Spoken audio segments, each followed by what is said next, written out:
હૃદયમાં બસ એ જ ભાવના રાખો ઠાકોરજીની સેવા કરતી વખતે કે વધુમાં વધુ ઠાકોરજીને પ્રસન્ન કરો. આપણે શું કરતા હોઈએ ઘણીવાર કે પોતાની પ્રસન્નતાને આગળ મૂકીને ઠાકોરજીની સેવા કરીએ છીએ. તમારા ભાવમાં પ્રભુની પ્રસન્નતા રાખશો તો ઠાકોરજી તમને પ્રસન્ન કરશે. અમારા ઠાકોરજી કોઈનું રાખતા નથી ઉધારીને. તમે જેટલો ભગવાન માટે સારો ભાવ રાખશો એટલો ભગવાન તમારા માટે સારો ભાવ રાખશે. પણ ભગવાન મારા માટે સારો ભાવ રાખે એટલે હું ભગવાન માટે સારો ભાવ રાખું, આ પાછું કા નામની પણ આન પકડ્યું કહેવાય. तुम दिल से सेवा करते हो, तुम अपना कर्तव्य निभाओ, भगवान अपने कृपा का कर्तव्य निभाएंगे. દત્સુક ભાવના એ પુષ્ટિમાનની સૌથી મહત્વની ભાવના છે. પૂર્ણબલ ક્ષત્રિય ચંદનનો કટોરો હાથમાં લીધો, એમાં ગુલાબજળ રેડ્યું, અત્તર રેડ્યું, રજ્જા સિદ્ધ કર્યું. કૃષ્ણકાલનો સમય છે, ભગવાનને ચંદન પ્રિય છે. કૃષ્ણકાલ ચંદનનો કટોરો લઈને અપરસમાં સ્નાન કરીને આવ્યા. મહાપ્રભુજી ટેરો ખોલ્યો અને સૌથી પહેલા પૂર્ણબલ ક્ષત્રિયની દ્રષ્ટિ ભગવાનના ચરણારવિંદ પર ગઈ. દર્શનની શરૂઆત ક્યાંથી થાય? ચરણારવિંદ. સેવાની શરૂઆત ક્યાંથી થાય? ચરણારવિંદ. ચરણારવિંદથી ઉપર સુધી જવાનું છે. પહેલા નુપુર ધરાવવામાં આવે છે. પૂર્ણબલ ક્ષત્રિય કે છે દર્શન કરતી વખતે પહેલા ચરણારવિંદ તરફ જુઓ, પછી મુખારવિંદ તરફ જાઓ. જ્યારે દર્શન કરો ત્યારે ભગવાનના આંખ ખોલીને દર્શન કરજો, આંખ બંધ કરીને નહીં કરતા. ઘણી વાર મંગળાના અંદર હું જોતો, ઘણા લોકો મંગળાના દર્શન ખુલ્લા હોય, જપકી લઈને આવતા, જપ હાથમાં લે, ભગવાન એને જોઈ રહ્યા છે, પેલો આંખ બંધ કરીને જપ કરે, શ્રી કૃષ્ણ શરણમ મમ શ્રી કૃષ્ણ. પણ આંખ ખોલને, દર્શન ખુલ્લા છે. એ ઘેર જઈને આંખ બંધ કરીને જપ કર, પણ ભગવાન જયારે તમે જોતા હોય, જયારે દર્શન ખુલ્લા હોય ત્યારે ક્યાં આંખ બંધ કરવાની?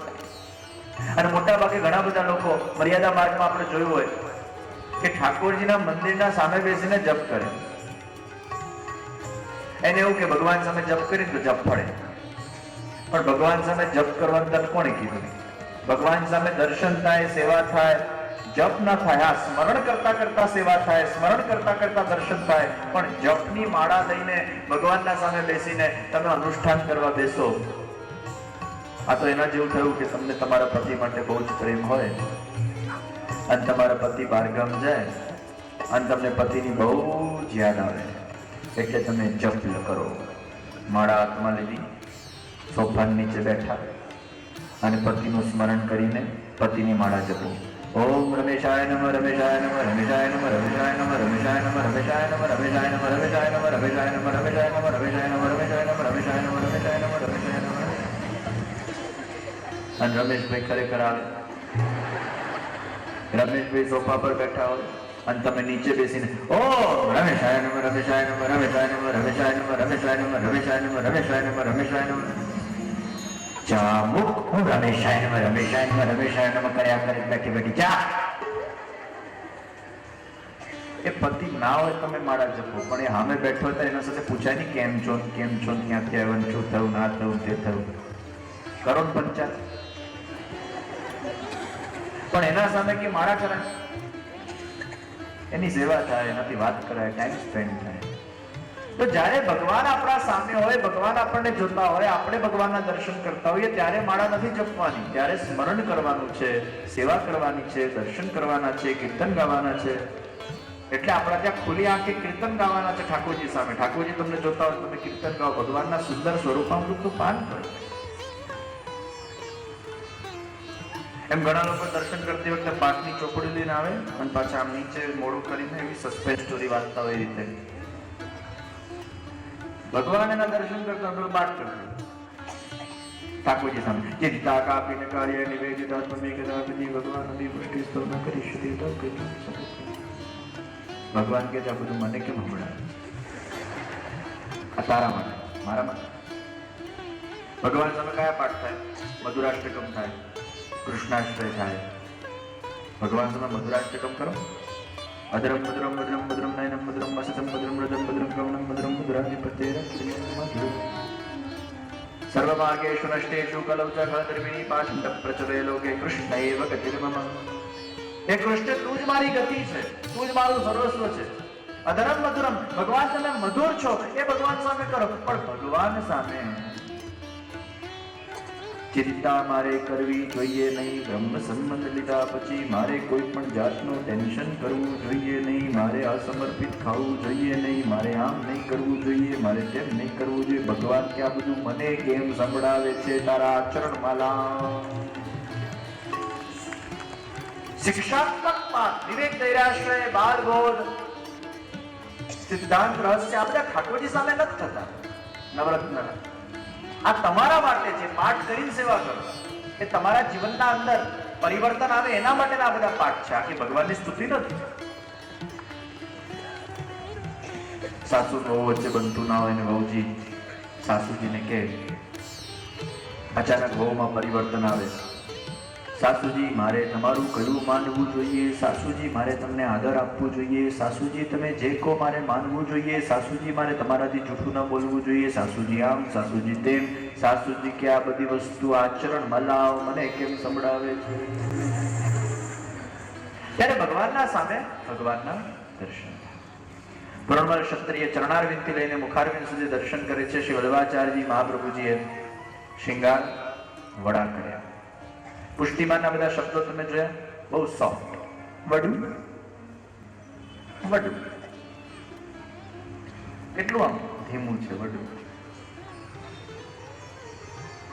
અમારા ઠાકોરજી બહુ કોમળ છે ને, શબ્દો એ કોમળ જોઈએ. તમે ખબર નાનું બાળક હોય તમે એકદમ જોર જોરથી બોલો તો નાનું બાળક ગભરાઈ જાય, એટલે પછી કે ધીમે બોલ, ગભરાઈ જશે.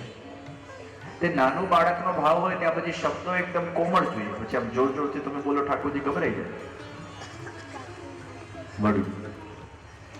સાસુએ વહુને કીધું, નવી પરણેલી વહુ, બેટા જ્યાં જઈને ઠાકોરજીને વડું કર, એટલે રસોડામાં જઈને વડું કરવાના. સાસુ કે આ વડું નહીં, શિંગાર વડું કર. વહુ કે શિંગાર વડાની રેસીપી મને નથી આવડતી. કે શિંગાર વડું કઈ રેસીપી નથી, શિંગાર જઈને વડું કર. એટલે કહાડ કાળ, આમાં કેટલી કઠોરતા. વડું સોફ્ટ,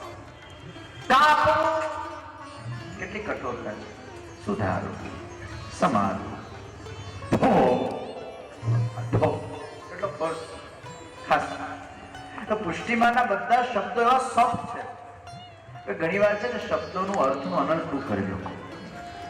એક ભાઈ ચતુશ્લોકીનું પાઠ કરતા, સ્મરણમ ભજનમ ચાપી નત્યાજ્યમિતિ મે મતિ પચામંગા. એટલે પેલા પત્ની કે તમે રોજ આ ચતુશ્લોકીનું પાઠ કરીને ચા કેમ મંગાવો? કે જે હું નથી કેતો, મહાપ્રભુજી કીધું સ્મરણમ ભજનમ ચાપી. અલાય ચ અપી છે, ચા પી નથી. અર્થનો અનર્થ બહુ કરે બધા લોકો. શ્રીનાથજીના શિંગાર વડા કર્યા, શ્રીયંગના દર્શન થયા છે. આજે પણ શ્રીનાથજી બાબાનું સ્વરૂપ નાથદ્વારામાં સિંધુરી શ્રીનાથજી. શ્રીનાથજીનું આપણને મુખારવિંદ શ્યામ દેખાય, પણ કોઈ વાર ઉષ્ણકાલના દર્શન કરો ને તો આખું સિંધુરી શ્રીનાથજી. અને આજે પણ શ્રીનાથજીના સ્વરૂપને તમે સ્પર્શ કરો, એ સ્વરૂપમાં એટલો સાક્ષાત અનુભવ થતો હોય, જેમ ભગવાન તમારા સામે સાક્ષાત બિરાજતા હોય. પુરણમલ ક્ષત્રિય જ્યારે ચંદન હાથમાં લીધું, સૌથી પહેલા ચંદનને મુખારવિંદ પર સમર્પ્યું, મસ્તક પર સમર્પ્યું, કર્ણ પર સમર્પ્યું, નાસિકા પર કપોલ પર સમર્પ્યું, કંઠ પર સમર્પ્યું, હૃદયમાં સમર્પ્યું, હસ્ત પર સમર્પ્યું. એમ કરતા કરતા ચંદન સમર્પતા સમર્પતા ચરણારવિંદ સુધી પહોંચ્યા. અને જ્યાં બંને ચરણારવિંદમાં ચંદન સમર્પ્યું અને બંને ચરણારવિંદના વચ્ચે જ્યાં પુરણમલ ક્ષત્રિયે માથું મૂક્યું, અને એ જ વખતે શ્રીનાથજી બાબા મુસ્કુરાયા. બે ચરણારવિંદના વચ્ચે જ્યાં પુરણમલ ક્ષત્રિયએ મસ્તક મૂક્યું છે, ત્યાં શ્રીનાથજી બાબાએ પોતાનો હસ્ત એ પુરણમલ ક્ષત્રિયના માથા પર મૂક્યો અને પુરણમલ ક્ષત્રિયને ત્રીજી ફળરૂપા માનસી સેવા એને પ્રદાન કરી. તનુજા વિત્તજા, જો પહેલા વિત્તજા સેવા કરાવી, પછી તનુજા સેવા કરાવી, તનનો સ્પર્શ કરાવ્યો, અને પછી તનુજાને વિત્તજાના ફળ સ્વરૂપે ભગવાને એને માનસી સેવા પ્રદાન કરી. એટલે હવે પૂર્ણમલ ક્ષત્રિય રસોઈ બનાવવાની જરૂર નથી, બાસુંદી ખાવાની પણ જરૂર નથી. એ બાસુંદી એના હૃદયમાં પધારી ગઈ છે. હવે એ જ્યારે ઈચ્છા કરે એ બાસુંદીનો એને રસાસ્વાદ થશે. 24 કલાક માટે ભગવાન એના હૃદયમાં બિરાજી ગયા. માનસી સેવા એટલે શું? 24 કલાક સુધી તમે ભગવાનના ચિંતનમાં રહો. ભગવાન સિવાય બીજું કઈ તમારા આંખોને દેખાય જ નહીં. જ્યાં જ્યાં નજર જાય ત્યાં કૃષ્ણ દેખાય. પાંદડે પાંદડે, કણ કણમાં, વ્યક્તિ વ્યક્તિમાં, હર જગહ પર तुम्हें कृष्ण का स्मरण होता. એને માનસી કહેવાય. આંખ બંધ કરીને ભગવાન માટે વિચારવું એ માનસી નથી, પણ સહજ રૂપે ભગવાનનો વિચાર આવી જાય. આ જ ફરક ચિંતન ને સ્મરણમાં. સપ્રયત્ન ચિત્ત વ્યાપારઃ ઇતિ ચિંતનમ અને અપ્રયત્ન ચિત્ત વ્યાપારઃ ઇતિ સ્મરણમ. તમે પ્રયત્નપૂર્વક કોઈ વસ્તુનો વિચાર કરો એ ચિંતન, પણ પ્રયત્ન વગર એ વસ્તુ, વિષય, વ્યક્તિ કે ભગવાન તમારા મનમાં આવી જાય એ સ્મરણ. એટલે સ્મરણ એ બહુ સહજ છે, પ્રયત્ન વગરનું છે. आंखों को भी ले डूबेगा दिल का पागलपन, जो मिलता है उसका चेहरा तुझसा लगता है. प्रेम થાય પછી એનું ધ્યાન થાય, પણ ધ્યાન કરીને પ્રેમ ન થાય. તો માનસી સેવા એટલે ભગવાનનું જ ધ્યાન થાય, ભગવાનનું સ્મરણ થાય, ભગવાન જ ચારે બાજુ દેખાય, એને માનસી કહેવાય. તો પૂર્ણમલને ભગવાને માનસી સેવા પ્રદાન કરી. ઘણા લોકો પૂછે તમે સેવા કરો કે ના, અમે તો માનસી કરીએ. એવા ઘણા છે માનસીવાળા. વિદેશમાં, અમેરિકામાં એક બેનને મેં પૂછ્યું સેવા કરો? મને કે ના, એટલો બધો ટાઈમ ક્યાં? તો મેં કીધું ક્યાં કરો સેવા, શું કરો? મને કે માનસી. મેં કીધું કેવી રીતે કરો? કે ગાડીમાં. મેં કીધું ગાડીમાં માનસી સેવા? કે હા. તમે બહુ બિઝી હોય ને, અમારા પાસે ટાઈમ ના હોય. મેં કીધું શું કરો? ગાડીમાં અમે સેવા કરી. મેં કીધું કેવી રીતે? મને કે અમે જયારે ઓફિસ જઈએ ને તે ગાડી ચાલુ કરીએ, તો પહેલું સિગ્નલ આવે ને આંખ બંધ કરીએ, ભગવાનને માનસીમાં જગાડીએ. પછી બીજું સિગ્નલ આવે ત્યારે ફરી ગાડી રોકી, આંખ બંધ કરીએ, ભગવાનને ભોગ ધરીએ. ત્રીજું સિગ્નલ આવે, ભગવાનના સ્નાન થાય. ચોથું સિગ્નલ આવે, ભગવાનને શૃંગાર થાય. પાંચમું સિગ્નલ આવે, ભગવાનને ભોગ આવે. છઠ્ઠા સિગ્નલમાં દૂધ ભોગ, શયન ભોગ આવી જાય. સાતમા સિગ્નલ ભગવાન પડી જાય. આઠમા સિગ્નલ ઓફિસ. માનસી. આનકી માનસી સેવા કહેવાય. માનસી એટલે બહુ ઉત્તમ વસ્તુ છે. બધી લીલાઓ સાથે ઠાકોરજી તમારા હૃદયમાં પધારી જાય, એને માનસી સેવા કહેવાય.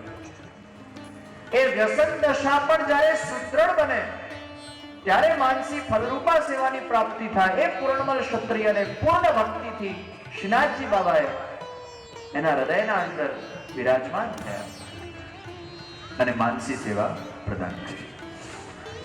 પૂર્ણમલ ક્ષત્રિયએ ત્યાંથી વિદા લીધી. તનુજા, વિત્તજા અને માનસી. શ્રી વલ્લભાચાર્યજી મહાપ્રભુજીએ પાંડેજીને બોલાવ્યા અને કીધું, પાંડેજી, શ્રીનાથજીનું મંદિર બન્યું છે, ગાય જોઈશે. ગાય હજી સુધી આવી નથી. શ્રીનાથજીને ગાયો બહુ પ્રિય છે. સોનાની વીંટી આપી અને કીધું 2 ગાય લાવો. અને મહારાજ, અમારા પાસે જેટલી ગાય છે આપની તો ગાયો છે. ત્યારે મહાપ્રભુજી કીધું, ના, સૌથી પહેલી શ્રીનાથજીની ગાયો અમારા દ્રવ્યથી આવશે. સદુ પાંડે 2 ગાય લઈ આવ્યા. પછી તો બધા વ્રજવાસી તો અમે શ્રીનાથજીની ગાય પધરાવીએ. એટલે કોઈ કે અમારા તરફથી 5 ગાય, કોઈ કે 10 ગાય, કોઈ કે 20 ગાય, એમ કરતા શ્રીનાથજીના આજુબાજુ હજારો ગાયો ભેટમાં આવી. અને એ ગાયોની સેવા કરવા માટે ગોપાલોને નિયુક્ત કરવામાં આવ્યા. એટલે શ્રીનાથજી જ્યાં બિરાજમાન થયા એ આજુબાજુ બધા ગોપાલ બિરાજમાન થયા. અને જ્યાં ગોપાલ છે, ગાય છે, ત્યાં શ્રીનાથજી છે. એટલે ગામનું નામ પડી ગયું ગોપાલપુર.